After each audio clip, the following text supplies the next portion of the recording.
PS 一张车票。你们存心来找我茬是吧？坐稳了。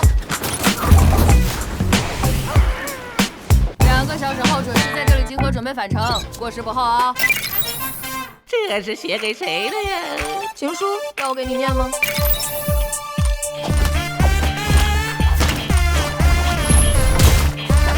做我们这行的人，内心都如钢铁一般坚韧。北京烧卤煮2倍肥菜。天下没有不散的宴席。让他往后面去！你这20年都去哪儿了？我可比你小2岁。这俗套狗血剧的味道。赵春丽，我家人要是伤了一根汗毛，我做鬼也不会放过你。